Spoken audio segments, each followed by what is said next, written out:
حضرت مسیح موعود علیہ الصلوۃ والسلام فرماتے ہیں، یقیناً یاد رکھو اور کان کھول کر سنو کہ میری روح ہلاک ہونے والی روح نہیں اور میری سرشت میں ناکامی کا خمیر نہیں۔ مجھے وہ ہمت اور صدق بخشا گیا ہے کہ جس کے آگے پہاڑ ہیچ ہے۔ میں کسی کی پرواہ نہیں رکھتا، میں اکیلا تھا اور اکیلا رہنے پر ناراض نہیں۔ کیا خدا مجھے چھوڑ دے گا؟ کبھی نہیں چھوڑے گا۔ کیا وہ مجھے ضائع کر دے گا؟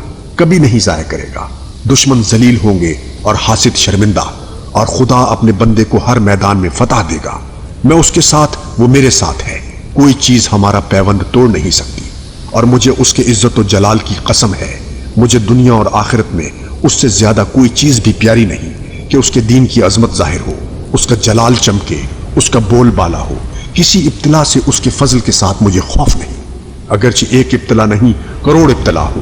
ابتلاؤں کے میدان میں اور دکھوں کے جنگل میں مجھے طاقت دی گئی ہے۔ جاء المسيح